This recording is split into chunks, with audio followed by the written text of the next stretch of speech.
So ఈరోజు మనం 1951 నుంచి భారత్లో ఉన్న వ్యవసాయ విధానాల గురించి చెప్పుకోవాలి. 1951 నుంచి ఓకే. సో 1951 నుంచి ఎలా ఉన్నాయి అని చెప్పేసి చెప్పుకోవాలి. అయితే ఫస్ట్ 1951కి పోయే ముందు మనం 1948కి వెళ్ళాలి. 1948 ఈ 1948లో కాంగ్రెస్ వార్షిక సమావేశాలు జరిగినాయి. కాంగ్రెస్ పార్టీ వార్షిక సమావేశాలు జరిగినాయి. వార్షిక సమావేశం 1948 ఇది ఎక్కడ జరిగింది? ఈ యొక్క 1948 కాంగ్రెస్ వార్షిక సమావేశం ఎక్కడ జరిగింది? జైపూర్లో జరిగింది. ఇక్కడ జైపూర్లో జరిగింది. ఈ సమావేశంలో ఈ కాంగ్రెస్ వార్షిక సమావేశంలో ఏం మాట్లాడుకున్నారంటే ప్రధానంగా వాళ్ళు భూ సంబంధాల గురించి మాట్లాడుకున్నారు. భూ సంబంధాలు, అలానే భూ సమస్యల గురించి మాట్లాడుకున్నారు. భూ సమస్యలు ఏమేమి ఉన్నాయి, అసలు ఈ భూమికి సంబంధించిన సమస్యలు ఏమేమి ఉన్నాయని చర్చించుకున్నారు. చర్చించుకున్న తర్వాత ఈ 1948 కాంగ్రెస్ వార్షిక సమావేశంలో పెద్దలు ఈ భూ సంబంధాలు భూ సమస్యల మీద చర్చించుకున్న తర్వాత వీళ్ళు తీసుకున్న నిర్ణయం ఏంటంటే ఈ భూ సంబంధాల మీద అలానే భూ సమస్యల మీద భారతదేశంలో ఒక విప్లవం అనేది పుట్టాలి, మంచి సంస్కరణ అనేది రావాలి అని చెప్పేసి ఈ కాంగ్రెస్ ఏం చేసిందంటే కాంగ్రెస్ పార్టీ ఎలా అయినా ఒక కమిటీని మనం నియమిద్దాం అని చెప్పేసి ఒక కమిటీని నియమించారు. ఆ కమిటీ ఏంటంటే ఓకేనా, ఆ కమిటీ ఏంటంటే అఖిల భారత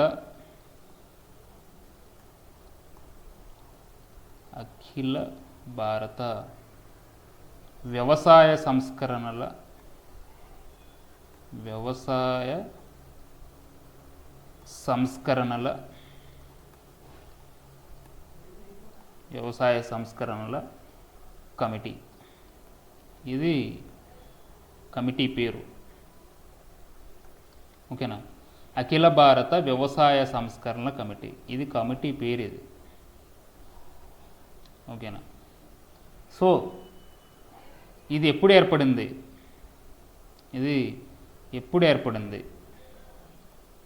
ఓకేనా, ఇది ఎప్పుడు ఏర్పడిందంటే 1948లోనే. ఎప్పుడైతే వాళ్ళు కాంగ్రెస్ వార్షిక సమావేశాల తర్వాత తీసుకున్న నిర్ణయం ప్రకారమే వాళ్ళు 1948లోనే నియమించారు.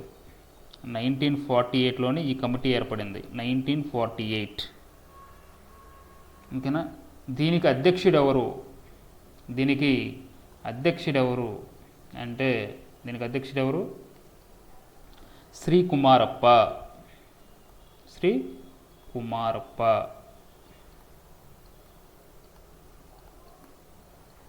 ఈయన అధ్యక్షతన ఈ కమిటీ ఏర్పడింది. అఖిల భారత వ్యవసాయ సంస్కరణల కమిటీ 1948 శ్రీ కుమారప్ప ఈయన అధ్యక్షతన అఖిల భారత వ్యవసాయ సంస్కరణ కమిటీ ఏర్పడింది ఓకేనా. సో వీళ్ళు మొత్తం మీదుగా దేని మీద ఫోకస్ చేస్తారు? ఈ కమిటీ దేని మీద అంటే భూ సంబంధాలు, భారత్లో భూ సంబంధాలు అలానే భూ సమస్యల మీద ఈ కమిటీ ఫోకస్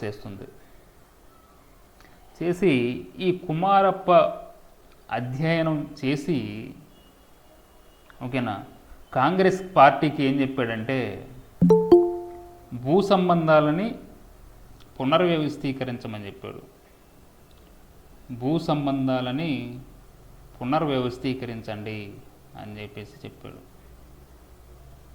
పునర్వ్యవస్థీకరించండి అని చెప్పాడు. కుమారప్ప ఏం చెప్పాడండి?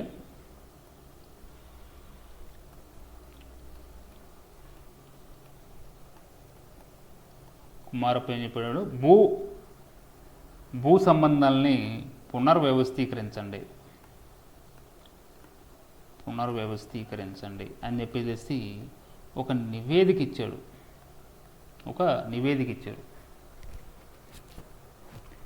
సో అది మనం పాటించిందో లేదో మనకి అనవసరం. ఈ కాంగ్రెస్ పార్టీకి సంబంధించి అది పాటించారా లేదా అనేది అనవసరం.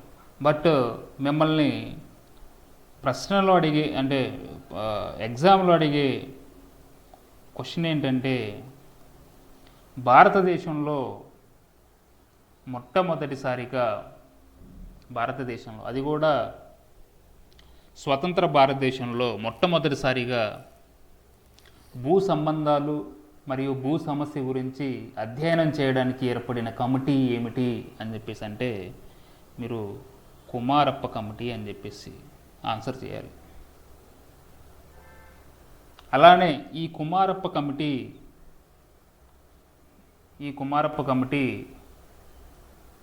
ఏర్పడడానికి గల కారణం ఏమిటి అని చెప్పేసి అంటే, 1948లో కాంగ్రెస్ వార్షిక సమావేశం జైపూర్లో జరిగింది. ఆ జైపూర్లో జరిగిన నిర్ణయం మేరకు అక్కడ ఉన్నవారు భూ సంబంధాలు భూ సమస్యల గురించి చర్చించుకొని కాంగ్రెస్ ప్రభుత్వం ఈ కుమారప్ప అధ్యక్షతన ఒక కమిటీని నియమించింది అని చెప్పేసి మీరు ఆన్సర్ చేయాలి.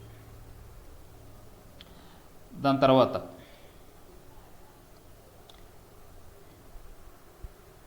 మొదటి పంచవర్ష ప్రణాళిక, మనకి రాజ్యాంగం వచ్చింది. రాజ్యాంగం వచ్చిన తర్వాత మొదటి పంచవర్ష ప్రణాళికలు కూడా స్టార్ట్ అయ్యాయి. మొదటి పంచవర్ష ప్రణాళికల్లో ఈ యొక్క భూ సంస్కరణలను ప్రకటించారు. మొదటి పంచవర్ష ప్రణాళికలో భూ సంస్కరణలను ఎప్పుడు ప్రకటించారు? భూ సంస్కరణలను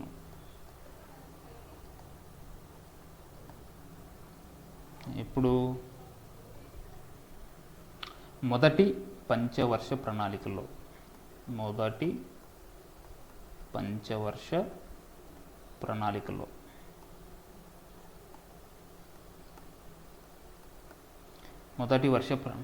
పంచవర్ష ప్రణాళికలో అయితే ప్రణాళిక సంఘం ఏం చేసిందంటే, మొదటి ప్రణాళికలో భూ సంస్కరణ లక్ష్యాలను కూడా ప్రకటించింది. ప్రణాళిక సంఘం ఒకటి ఉంటుంది, ఆ ప్రణాళిక సంఘం కూడా ఓకేనా ఈ భూ సంస్కరణలకి కొన్ని లక్ష్యాలను ప్రకటించింది. ఏంటి ఆ లక్ష్యాలు అనేది ఇప్పుడు చూద్దాం. ఏంటి ఆ లక్ష్యాలు చూద్దాం. లక్ష్యాలు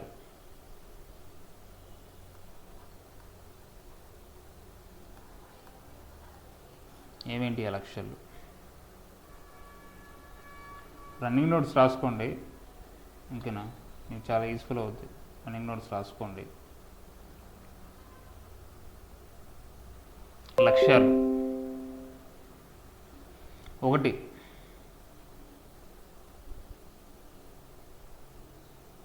ఒకటో లక్ష్యం ఏంటంటే,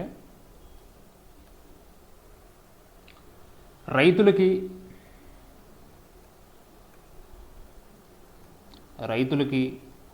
అలానే ప్రభుత్వానికి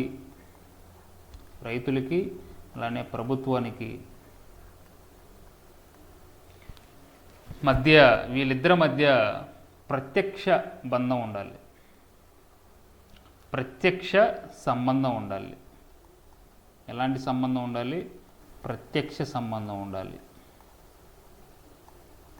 అంటే ఏంటి ఇక్కడ అర్థం ఏంటంటే, ప్రత్యక్ష సంబంధం అంటే వీళ్ళిద్దరి మధ్య ఎవరు ఉండకూడదు.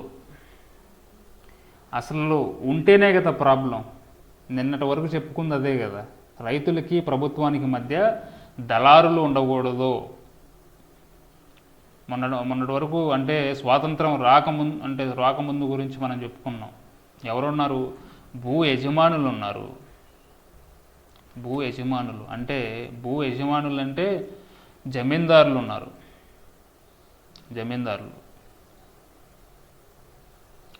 సంస్థానాధీశులు ఉన్నారు, అలానే జాగీర్దారులు ఉన్నారు, అలానే ఇనందారులు ఉన్నారు, భూస్వాములు ఉన్నారు, పాలేగాండ్రు ఉన్నారు, అలానే మధ్య దళారీలు ఉన్నారు. ఇలా వీళ్ళు ఉండడం వల్ల రైతుల దగ్గర వసూలు చేసుకొని, అధిక వసూలు చేసేసుకొని, శిస్తులు వసూలు చేసేసుకొని, సో రైతులకి ఆఖరికి వాళ్ళ సొంత భూములు కూడా లేకుండా చేశారు.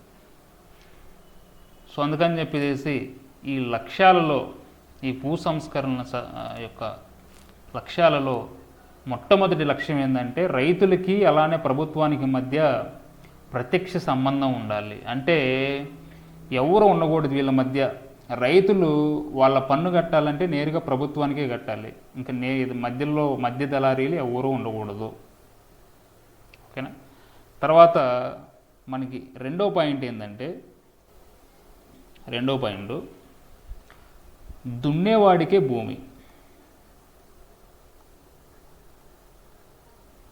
దున్నేవాడికే భూమిపై యాజమాన్యం ఉండాలి. భూమిపై యాజమాన్యం. దున్నేవాడికే భూమిపై యాజమాన్యం ఉండాలి. అంతేగాని మధ్యలో దళారీలు ఉండకూడదు, మధ్యలో ఇది ఉండకూడదు. దాని తర్వాత అసలు వ్యవసాయం చేయకుండా ఆర్జించే వాళ్ళు ఉండకూడదు, పన్నులను ఆశించే వాళ్ళు, ఇలాంటి వాళ్ళు ఉండకూడదు. అలానే మూడోది ఏంటంటే, భూదోపిడీ ఏదైతే ఉందో ఆ భూదోపిడీని నివారించాలి. భూదోపిడీని నివారించాలి. ఆల్రెడీ భూదోపిడీ జరిగిపోయింది, ఇంకా ఉన్నదే కూడా భూదోపిడీ అనేది ఇకపై జరగకూడదు. ఒక 3% 4% వ్యక్తుల దగ్గర, రైతుల దగ్గర మనకి యొక్క భూమి ఉంది. భూమి ఉంటే వాళ్ళ దగ్గర నుంచి కూడా ఆ భూమిని కూడా పూర్తిగా లాక్కోవద్దు. సో భూదోపిడీ అనేది నివారించాలి. భూదోపిడీ లేకుండా ఉండాలి అంటే ఇంకా రైతులకి ప్రభుత్వానికి మధ్య ప్రత్యక్ష సంబంధం ఉండాలి. ఎవరూ ఉండకూడదు, ఎవరు కూడా మధ్యలో ఉండకూడదు. అలానే నాలుగో పాయింట్ ఏంటంటే, భూకేంద్రీకృత ధోరణులను, భూకేంద్రీకృత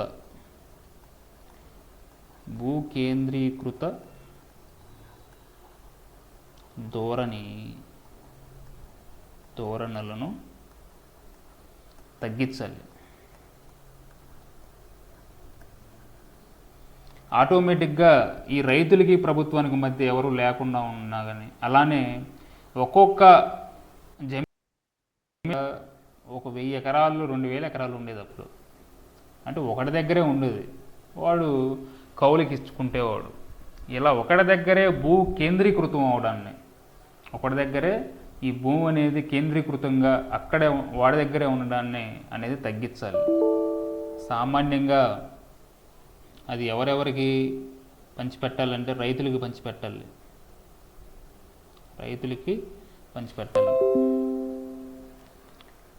దాని తర్వాత ప్లీజ్ మ్యూట్.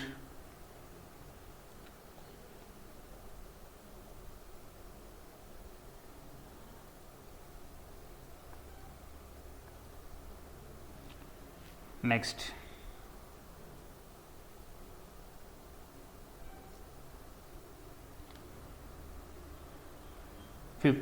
ఐదోది,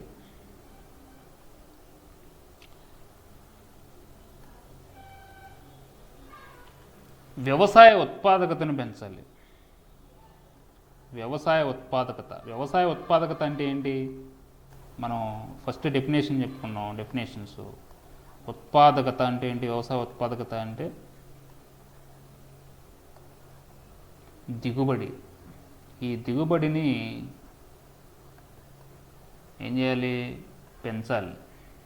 వ్యవసాయ ఉత్పాదకతని పెంచాలి. దిగుబడి పెంచితే రైతు కూడా బాగుంటాడు.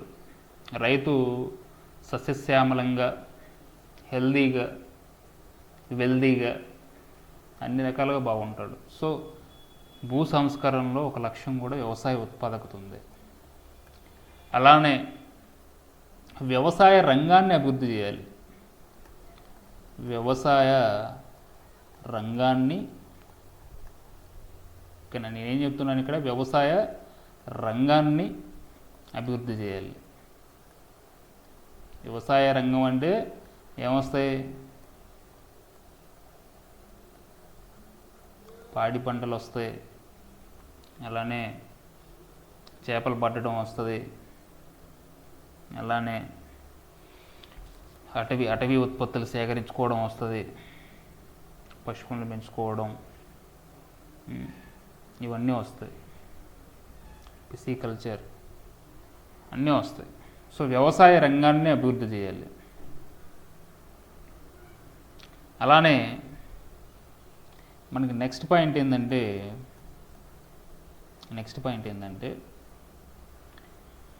వ్యవసాయ భూమిని సహేతుకంగా వినియోగించాలి. వ్యవసాయ భూమి ఏదైతే ఉందో, వ్యవసాయ భూమిని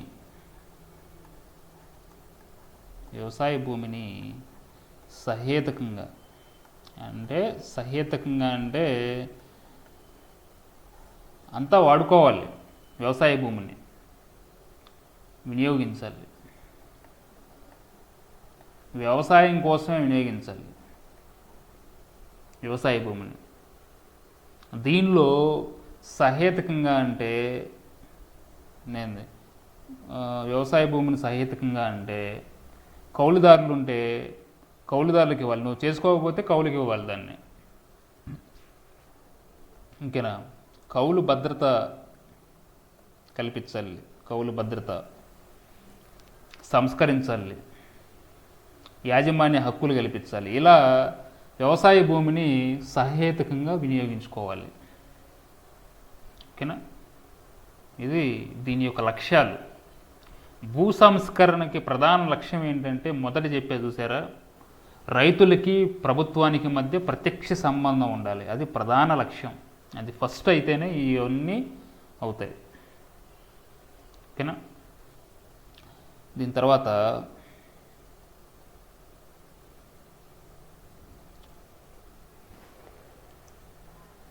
ఇప్పుడు నేను చెప్పిన ఈ యొక్క 7 లక్ష్యాలు ఏదైతే ఉన్నాయో, ఈ 7 లక్ష్యాలను సాధించడానికి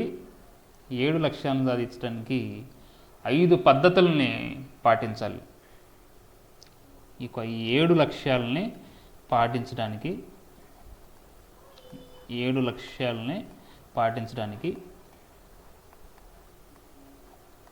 అంటే ఛేదించడానికి, లేకపోతే పాటించడానికి, సాధించడానికి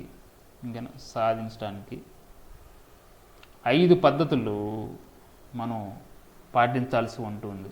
5 పద్ధతుల్ని, ఇవి లక్ష్యాలు, నేను చెప్పే ఇప్పుడు పద్ధతులు అవి ఏంటి చూద్దాం ఇప్పుడు.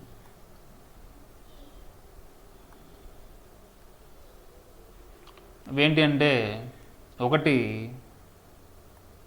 పద్ధతులు ఇవి. ఒకటి మధ్య దళారీల తొలగింపు.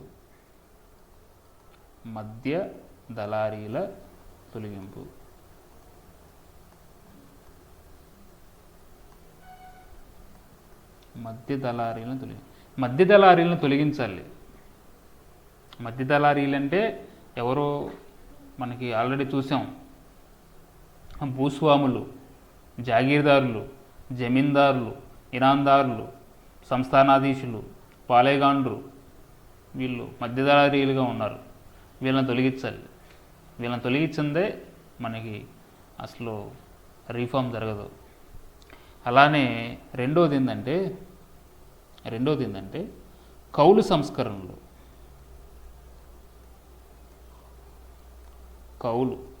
ఓకేనా. ఈ కౌలు సంస్కరణలు చేయాలి, కౌలుకు సంబంధించి సంస్కరణలు చేయాలి.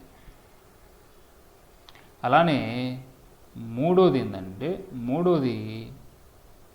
ఇంపార్టెంట్, ఓకేనా. మూడోది ఇంపార్టెంట్ ఏంటంటే, కమతాలపై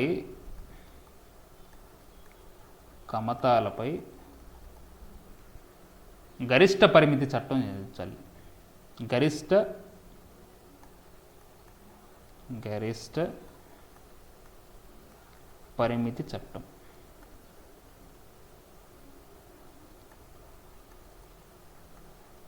కమతాలపై గరిష్ట పరిమితి చట్టం విధించాలి. ఓకేనా, రాసుకుంటున్నారా?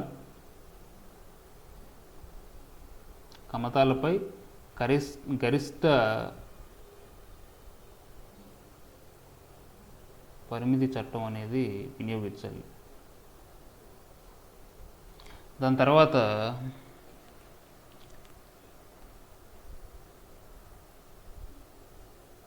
నాలుగోది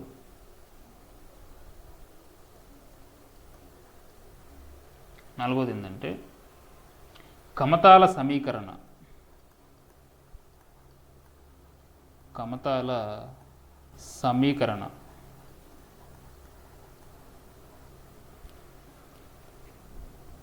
ఓకేనా. అండ్ లాస్ట్ ఒకటి ఉంది, సహకార వ్యవసాయం.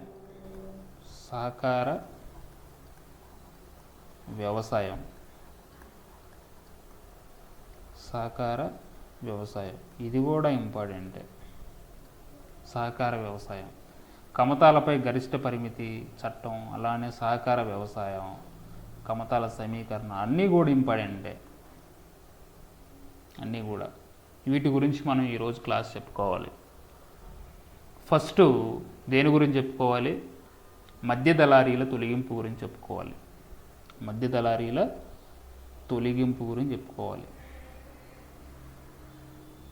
చూద్దాం.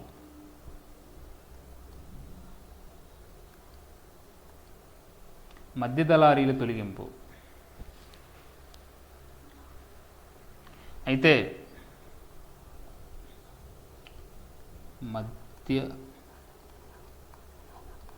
దళారీల తొలగింపు 1952లో కేంద్ర ప్రభుత్వం మధ్య దళారీల చట్టం చేసింది. మధ్య దళారీల తొలగింపు చట్టం చేసింది. ఓకేనా, మధ్య దళారీల తొలగింపు చట్టం చేసింది.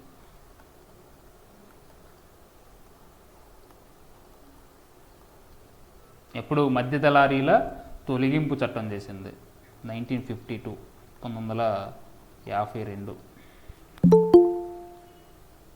అంటే ఫస్ట్ ప్రణాళిక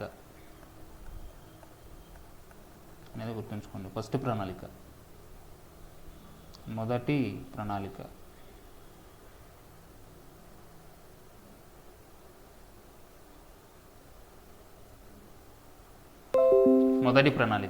మొదటి ప్రణాళికలో మధ్య దళారీల తొలగింపు చట్టం చేశారు. దీని ప్రకారం ఈ మధ్య దళారీల తొలగింపు చట్టం 1952 ప్రకారం, ఓకేనా, దీని ప్రకారం ఏం చేయాలి అంటే ప్రతి రాష్ట్రంలో, ఆ చట్టం ఏం చెప్తుందంటే ప్రతి రాష్ట్రంలో, ఓకేనా, ప్రతి రాష్ట్రంలో ఎవ్రీ స్టేట్, అప్పుడున్న రాష్ట్రాలు ఎన్నైతే ఉన్నాయో ఆ ప్రతి రాష్ట్రంలో కూడా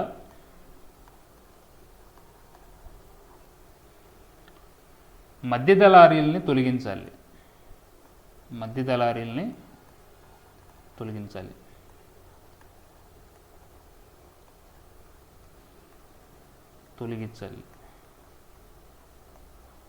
అని చెప్తుంది. సో దీనికి టార్గెట్ కూడా పెట్టింది. ఈ చట్టం టార్గెట్ కూడా పెట్టుకుంది ప్రభుత్వం ఈ చట్టం ద్వారా. 1960 అంటే 1960 నాటికి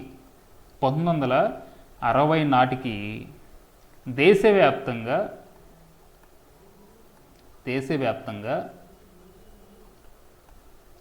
ఈ యొక్క మధ్య దళారీలని పూర్తిగా ఈ వ్యవస్థని రద్దు చేయాలి. 1960 నాటికి అనుకున్నట్టుగానే 1960 అనుకున్నట్టుగానే ఏంది కొంత అయితే సాధించగలిగింది. పూర్తిగా ఒక 80-90% సాధించగలిగింది. మధ్య దళారీ వ్యవస్థను తొలగించేసింది. ఓకేనా. అయితే దీనిలో ఈ యొక్క మధ్య దళారీ వ్యవస్థలో ఆ యొక్క వ్యవస్థని రద్దు చేయడానికి కేంద్ర ప్రభుత్వం 1960 నాటికి దేశవ్యాప్తంగా రద్దు చేయాలని టార్గెట్ పెట్టుకుంది. దానిలో భాగంగా దేశంలో ఓకేనా దేశంలో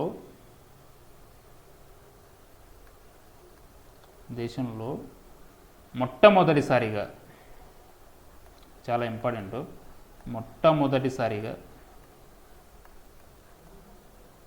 దేశంలో మొట్టమొదటిసారిగా ఈ యొక్క మధ్య దళారీ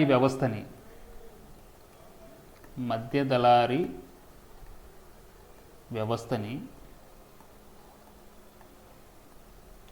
రద్దు చేసిన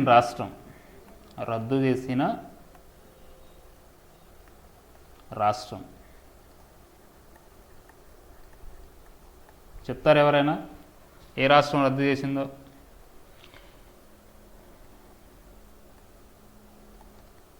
మద్రాస్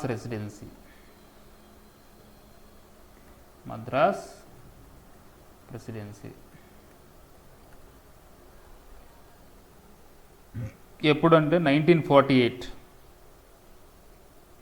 ఓకేనా, 1948 ఈ సంవత్సరంలో రద్దు చేసింది. 1948 దేశంలో మొట్టమొదటిసారిగా మధ్య దళారీ వ్యవస్థని రద్దు చేసిన మొదటి రాష్ట్రం ఏంటంటే మద్రాస్ ప్రెసిడెన్సీ. ఎప్పుడంటే 1948. అలానే రెండవ రాష్ట్రం చెప్పగలుగుతారు ఎవరైనా?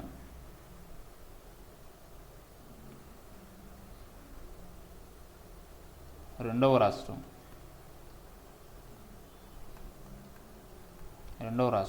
రాష్ట్రం ఏదంటే హైదరాబాద్ రాష్ట్రం.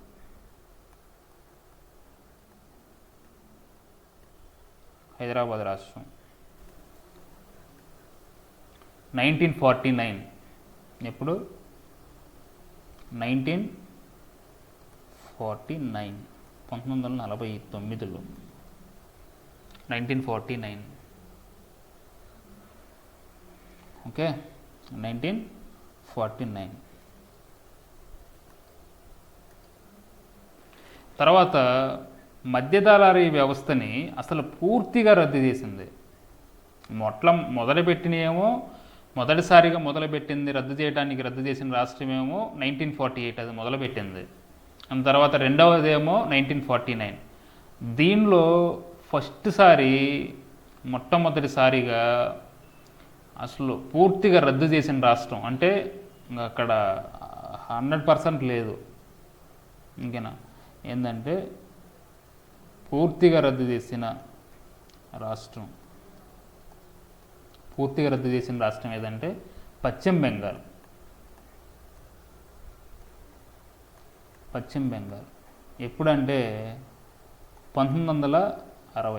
1960 1960లో పూర్తిగా రద్దు చేసింది పశ్చిమ బెంగాల్.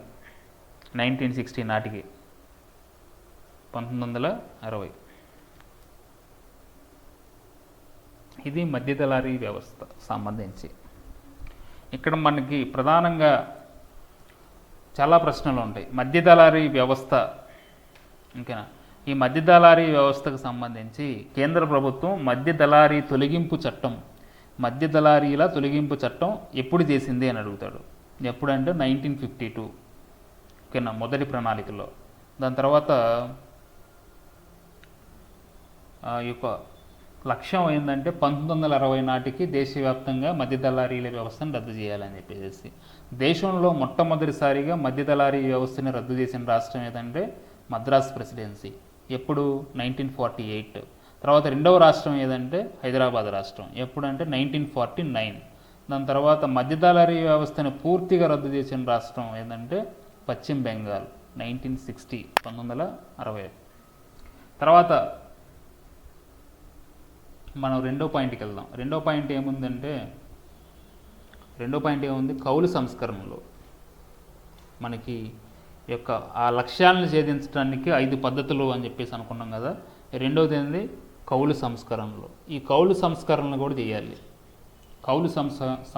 చేయాలి. సరే, భారతదేశం కౌలు సంస్కరణ ఏ విధంగా చేసిందో చూద్దాం. ఓకేనా, కౌలు సంస్కరణలు రెండోది హెడ్డింగ్ పెట్టేసుకోండి.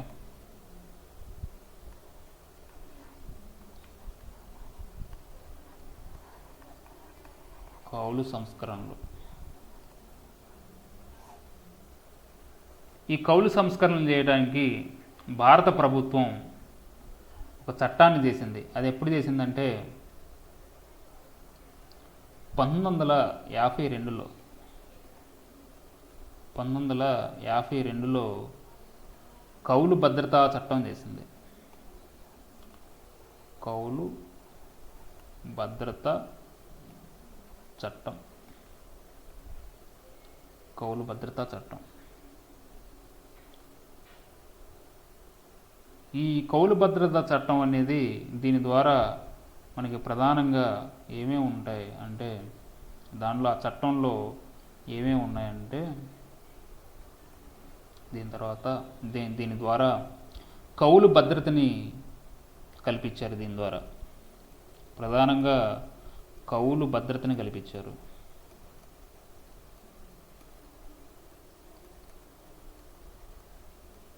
కౌలు భద్రతను కల్పించారు. అలానే కౌలు పరిమాణం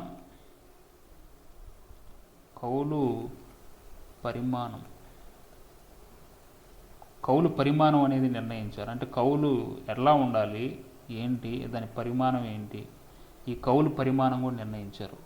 కౌలు భద్రతని కౌలు భద్రతని కల్పించారు. అలానే కౌలు పరిమాణం ఏ విధంగా ఉండాలనేది కూడా నిర్ణయించారు. కౌలు భద్రతని కల్పించారు, అలానే కౌలు పరిమాణం కూడా నిర్ణయించారు. అదేంటో చూద్దాం. ఓకేనా,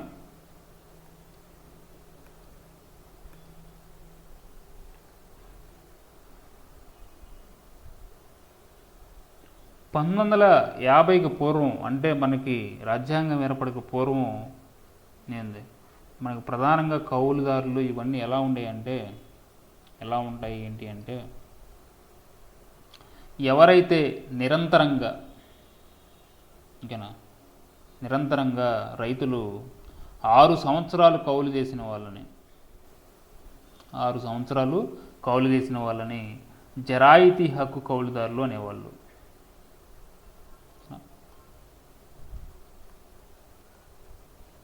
జరాయితీ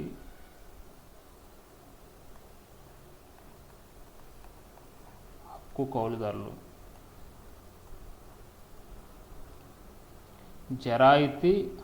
కౌలుదారులు.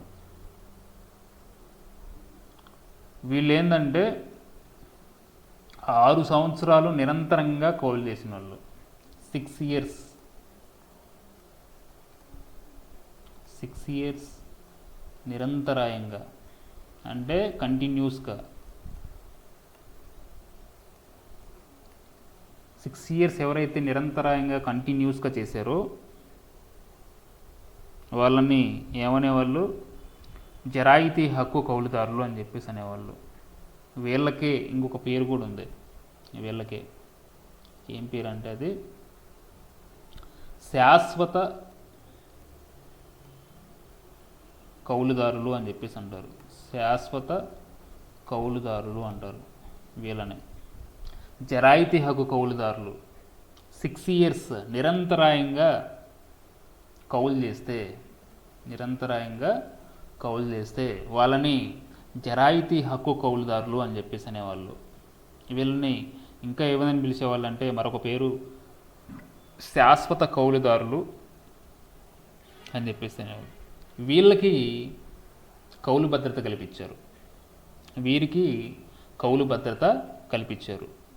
ఈ యొక్క కౌలు భద్రతా చట్టంలో ఈ జరాయితీ హక్కు కౌలుదారులు ఎవరైతే ఉన్నారో 6 ఇయర్స్ నిరంతరాయంగా కౌలు చేసే వాళ్ళని జరాయితీ హక్కు కౌలుదారులుగా నిర్వచించారు.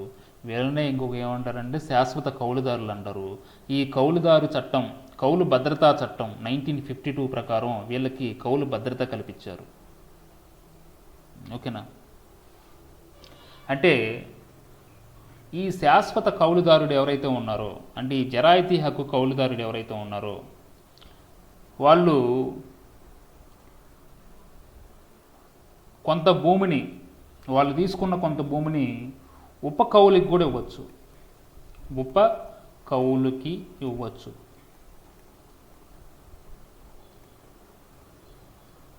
ఉప కౌలుకి కూడా ఇవ్వచ్చు. ఉప కౌలుకి అంటే ఇక్కడ నేను ఏ విధంగా చెప్పాలనుకున్నానంటే, జరాయితీ హక్కుదారుడు వీడు రైతు, ఒక రైతు ఉన్నాడు, జరాయితీ హక్కుదారుడు, కౌలుదారుడు, ఇతను కౌలుదారుడు.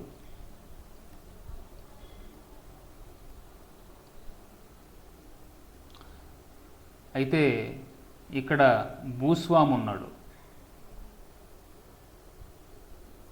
వీడు భూస్వామి అంటే వీడి దగ్గర ఒక 100 ఎకరాలు ఉన్నాయి. ఒక 100 ఎకరాలు. ఈ కౌలుదారుడు ఎటువంటి కౌలుదారుడు అంటే జరాయితీ హక్కు కౌలుదారుడు. జరాయితీ కౌలుదారుడు.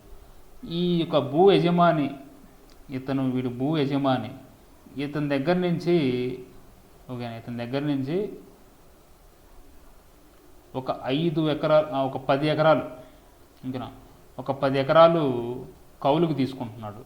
ఎన్ని ఇయర్స్ నుంచి అంటే దరిదాపుగా ఒక 10 సంవత్సరాల నుంచి. అంటే మన డెఫినేషన్ ప్రకారం 6 ఇయర్స్ చేసిన వాడిని జరాయితీ కౌలుదారుడు అంటారు.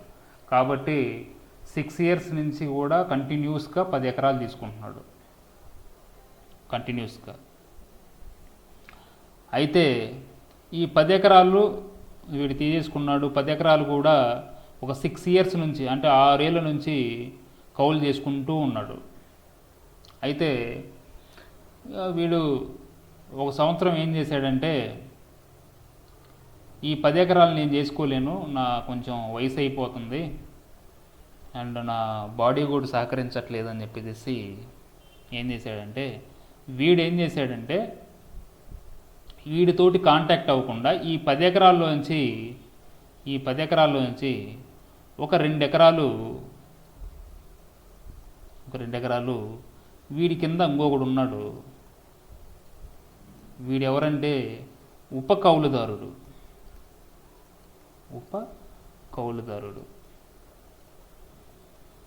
ఎందుకంటే కౌలుదారుడి కింద ఉన్నాడు కాబట్టి వీడిని ఉప కౌలుదారుడు.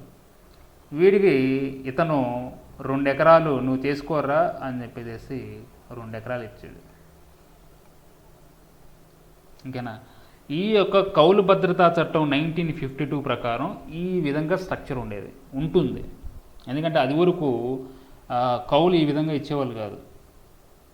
వీడు కౌలు తీసుకోవాలంటే వీడి దగ్గరికి వెళ్ళాలి, ఈ యొక్క భూస్వామి దగ్గరికి వెళ్ళాలి. అట్లా కాకుండా ఈ జరాయితీ కౌలుదారుడు ఎవరైతే ఉన్నాడో వీడు కంటిన్యూస్గా 6 ఇయర్స్ నుంచి చేస్తున్నాడు కాబట్టి వాడికి ఆ భూమి మీద హక్కు ఉంటుంది. కాబట్టి ఎంతో కొంత హక్కు ఉంటుంది, భద్రత ఉంది. కాబట్టి వాడు ఏం చేస్తాడంటే ఈ యొక్క కొంత భూమిని ఉపకౌలుదారుడికి ఇస్తాడన్నమాట. ఓకేనా? ఈ విధంగా ఉంటుంది. ఉపకౌలుకి భూమిని ఇచ్చుకోవచ్చు జరాయితీ కౌలుదారుడు. ఓకేనా? అయితే భూమి యొక్క సారవంతాన్ని అన్యాక్రాంతంగా, అంటే వీళ్ళిద్దరూ కూడా, ఈ జరాయితీ కౌలుదారుడు తర్వాత ఉప కౌలుదారుడు ఇద్దరూ కూడా వీడిచ్చే 10 ఎకరాలు ఏదైతే ఉందో కొంత భూమి ఇస్తాడు కౌలుకి, ఆ కౌలుని దుర్వినియోగం చేసినా కానీ, ఓకేనా, దుర్వినియోగం చేసినా కానీ, అలానే ఈ భూ యజమాని ఎవరైతే ఉన్నారో భూస్వామి, నేను అసలు 10 ఎకరాలు ఇవ్వను, సొంతంగా నేనే చేసుకుంటాను అని చెప్పేసి నిర్ణయించుకున్నప్పుడు కానీ, అంటే ఈ భూ యజమాని ఓకేనా సొంతంగా నేను ఎవరికి ఇచ్చుకోను అని చెప్పేసి దాని తర్వాత కౌలుకి ఇచ్చిన తర్వాత నెక్స్ట్ ఇయర్ నేను సొంతంగా చేసుకుంటాను అని చెప్పేసి నిర్ణయం తీసుకుంటే ఎవరో భూ యజమాని తీసుకుంటే వీడికి ఈ భూ యజమాని 1 నెల ముందు నోటీస్ ఇవ్వాలి. 1 నెల ముందు నోటీస్ ఇవ్వాలి. ఎందుకంటే మరి వీడు ఈ జరాయితీ కౌలుదారుడు వేరే వాళ్ళ దగ్గర తీసుకుంటాడు కదా, ఇతను కాకపోతే ఇంకొక యజమాని దగ్గరికి వెళ్తాడు, ఇంకో భూస్వామి దగ్గరికి వెళ్తాడు. సో భూమి చూసుకోవాలి కదా, ఏర్పాట్లు చూసుకోవాలి కదా, అందుకని చెప్పేసి ఈ రెండు కారణాల వల్ల ఈ జరాయితీ కౌలుదారుడు దుర్వినియోగం చేసినా కానీ ఈ ఒక నెల ముందు నోటీస్ ఇచ్చి మళ్ళీ తన భూమిని లాక్కోవచ్చు. అలానే అసలు లేదు, నాకు ఇష్టం లేదు, తర్వాత సంవత్సరం నుంచి నా భూమి నేనే వ్యవసాయం చేసుకుంటాను, నా భూమి నేనే దున్నుకుంటాను, నేనే సాగు చేసుకుంటానని ఈ భూస్వామి అనుకుంటే ఏంది, ఒక నెల ముందు ఈ జరాయితీ కౌలుదారుడికి ఒక నెల ముందు ఈ యొక్క భూస్వామి నోటీస్ ఇవ్వాలి, సొంతగా నిర్ణయం తీసుకుంటే. ఓకేనా, ఈ విధంగా ఉంటుంది.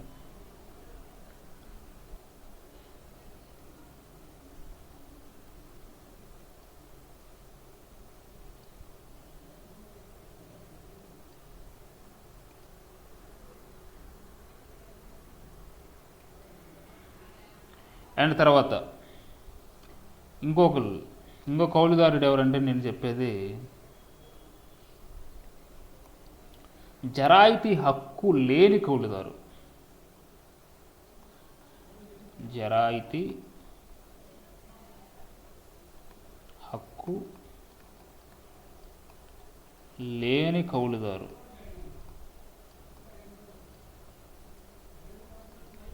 ఈ జరాయితీ హక్కు లేని కౌలుదారుని ఏమంటారంటే, అంటే దీనికి డెఫినేషన్ ఏంటంటే, 6 సంవత్సరాల కంటే, ఓకేనా, 6 సంవత్సరాల కంటే తక్కువ కౌలు చేసుకునేవాడు, సారీ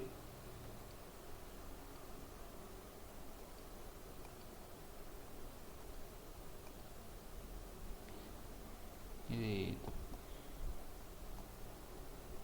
6 సంవత్సరాల కంటే తక్కువ కౌలు చేసుకునేవాడు, లెస్ దెన్ 6 సంవత్సరాల కంటే తక్కువ కౌలు చేసుకునేవాడిని జరాయితీ హక్కు లేని కౌలుదారుడు అంటాం.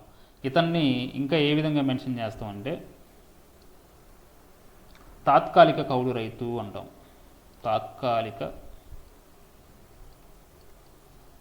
తాత్కాలిక కౌలు రైతు అని చెప్పేసి అంటాం. ఇంకో పేరు అన్నమాట ఇది, జరాయితీ హక్కు లేని కౌలుదారుని. ఇక్కడ మొత్తం మీదుగా మనకి కౌలుదారులు ఎంతమంది వచ్చారు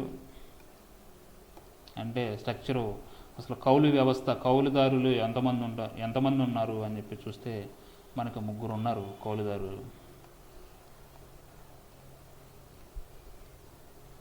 కౌలుదారులు 3 ఉన్నారు.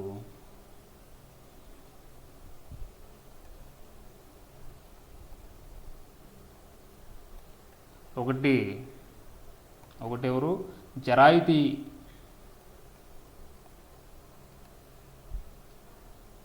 జరాయితీ హక్కు కౌలుదారులు,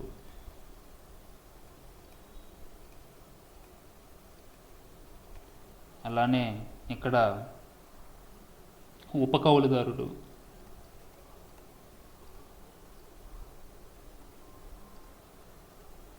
అంటే ఉపకౌలుదారుడు అంటే వీడి మీద ఆధారపడేవాడు. దాని తర్వాత ఇక్కడ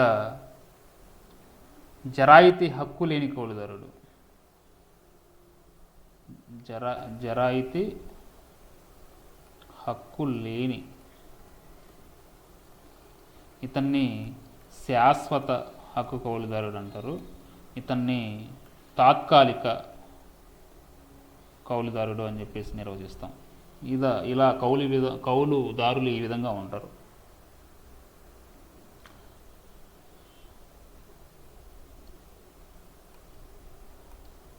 తర్వాత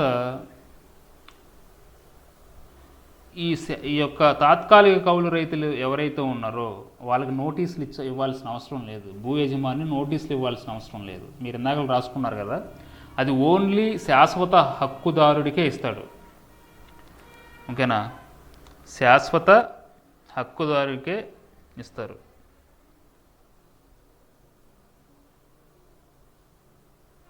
శాశ్వత హక్కుదారులకే ఇస్తారు.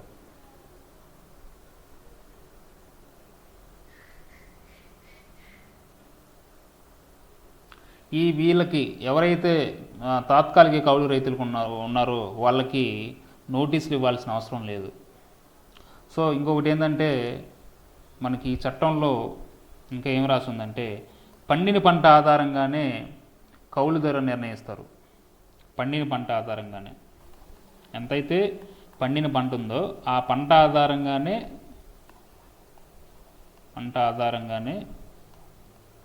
ఏంది కౌలు అనేది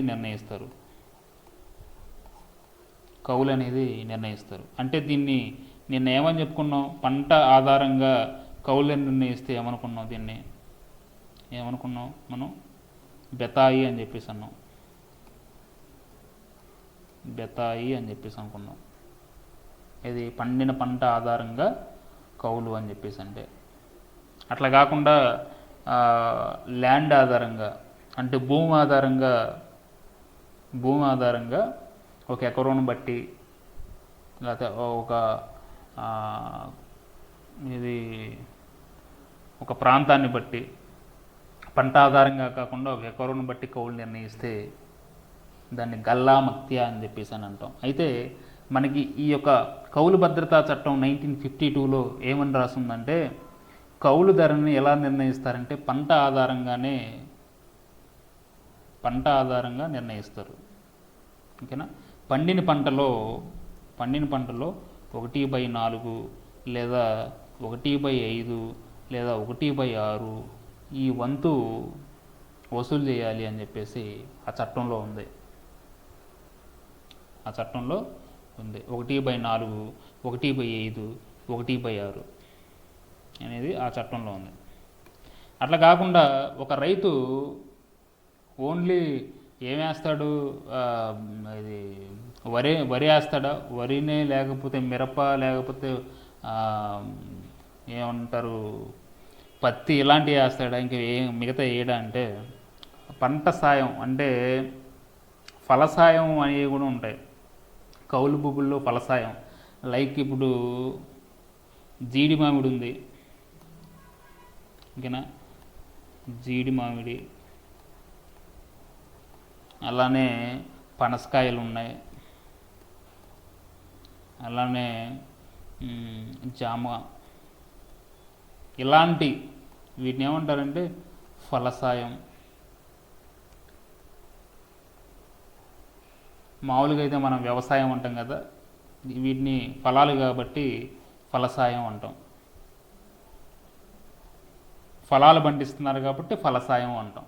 ఈ కౌలు భూములు ఫలసాయం కోసం తీసుకున్నారనుకోండి, అంటే ఈ పండ్లు పండించడానికి తీసుకున్నారనుకోండి, తీసుకుంటే మరి ఆ కౌలుదారుడు, ఓకేనా, భూస్వామి ఎవరైతే భూమి తీసుకున్నాడో ఆ భూస్వామి ఇద్దరి మధ్య ఎలా పంచుకోవాలి, వచ్చిన ఈ ఫలసాయాన్ని ఎలా పంచుకోవాలి 2:1 నిష్పత్తిలో పంచుకోవాలి. ఇతను 2, ఇతను 1, ఇలా 2:1 నిష్పత్తిలో పంచుకుంటారు వచ్చిన ఫలసాయాన్ని. 2:1 నిష్పత్తిలో ఈ విధంగా ఉండేది.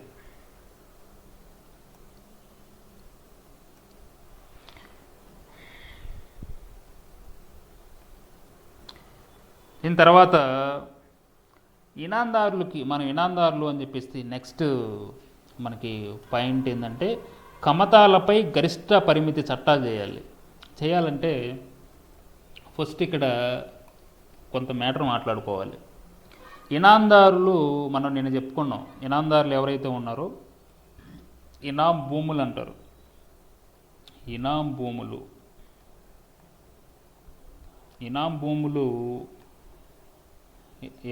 ఎవరి దగ్గర ఉంటాయి? ఇనాందారులు.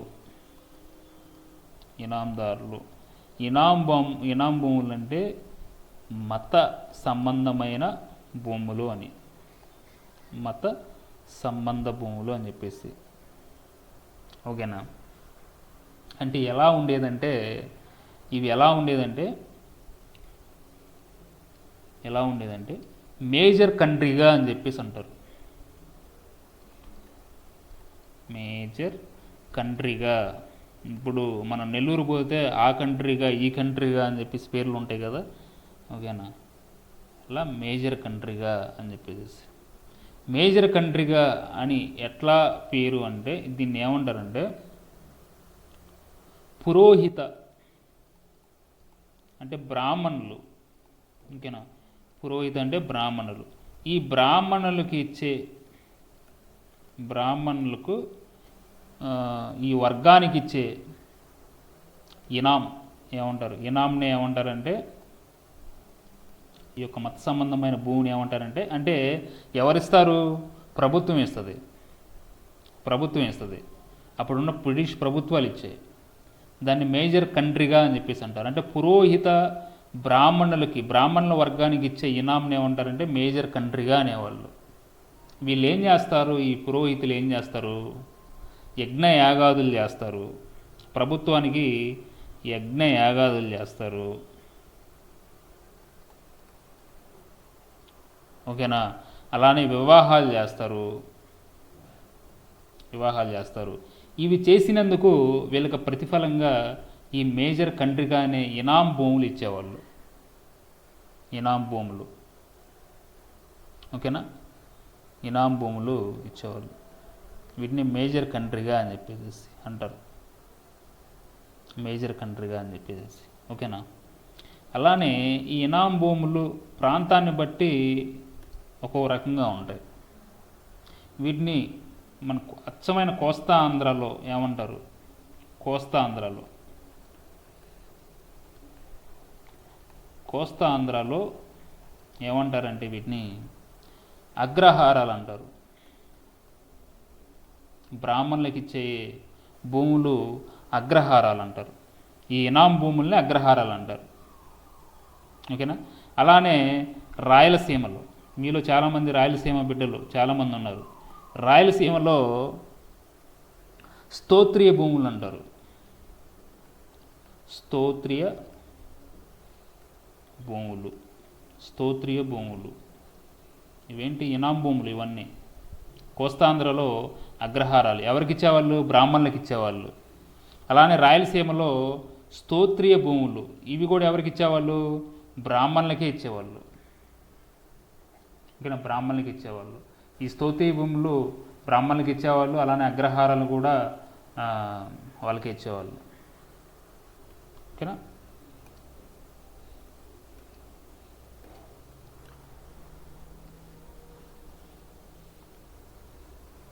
అంటే ఏంటి, ఇక్కడ దేవాలయ నిర్వహణ కోసం దానం ఇచ్చిన భూముల్ని ప్రధానంగా ఏమంటారు,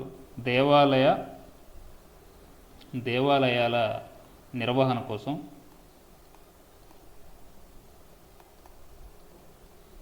ఈ దేవాలయ నిర్వహణ కోసం ఈ ప్రభుత్వాలు దానం ఇచ్చిన భూముల్ని ఏమంటారు, మాన్య భూములు అంటారు. మాన్య భూములు అని చెప్పేసి అంటారు, ఓకేనా. మాన్య భూములు అంటారు. అలానే ఇస్లాం మతస్థులు, ముస్లిమ్స్ ఎవరైతే ఉన్నారో ఆ ఇస్లాం మత ప్రార్థనల కోసం కేటాయించిన భూములు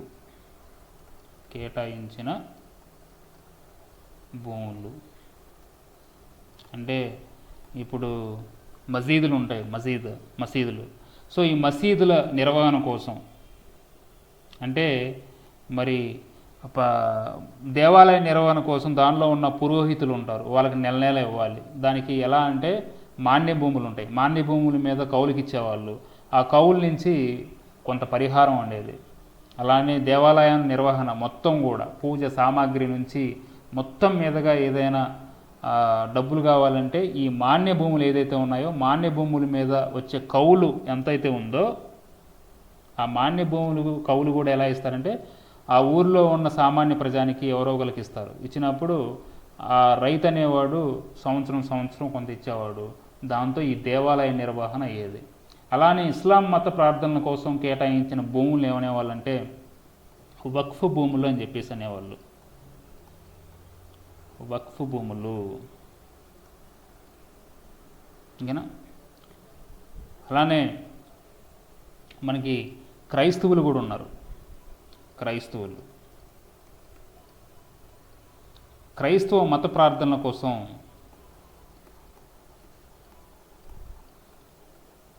కేటాయించిన భూములు.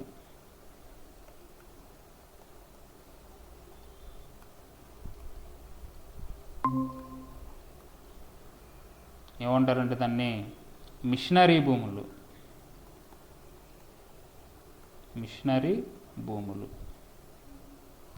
ఈ విధంగా మిషనరీ భూములు ఇచ్చి ఆ యొక్క చర్చికి సంబంధించిన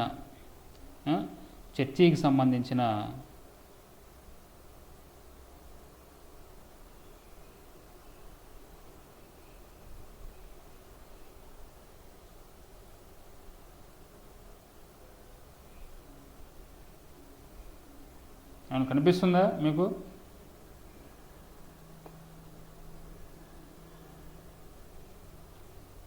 ఓకే, కనిపిస్తుందా? ప్రజెంటింగ్ అవుతుందా?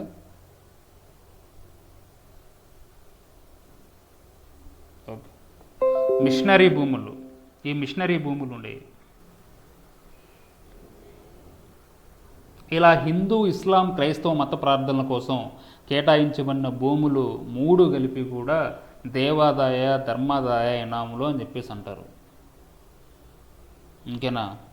దేవాదాయ ధర్మాదాయ ఇనాములు అని చెప్పేసి అంటారు.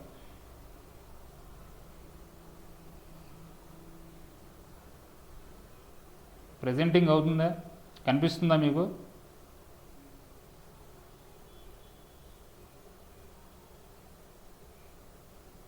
అవునా? ఓకే.